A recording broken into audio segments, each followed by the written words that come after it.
The government is spending more of your taxes in May compared to previous months.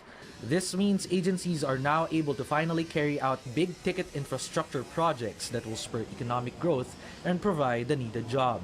The government can now ramp up spending after the budget finally hurdled Congress in April, pushing back key projects that resulted in a low first-quarter growth.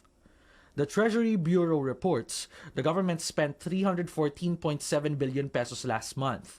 This is 7.8% higher than the same month in 2018. And the first time it grew year-on-year since February. But we are expecting that because of the eventual approval of the budget last April, growth will pick up by the second half. This also means the government posted a budget surplus of 2.6 billion pesos in May. This is much smaller than the budget surplus of 86.9 billion pesos in April. A budget surplus means the government spent less than its revenues from, say, taxes and duties.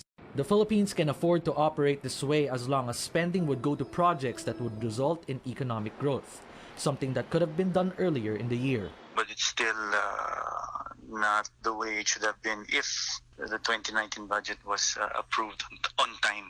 So if you would see, there are huge discrepancies. If they were spending or government was spending, then there would probably be a deficit that we are incurring right now.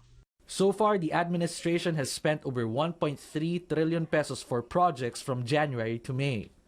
In order for the government to catch up, it needs to spend almost 1.7 trillion pesos more until year-end. Most of these will go to infrastructure projects under the ambitious Build, Build, Build program. The state also plans to release funds for the armed forces modernization, building more schools and health facilities. It's very achievable. It's just, what's the day? It's just half the year. So if they were able to do it last year, achieving the goal, it may be probably be doable even if in a short amount of time.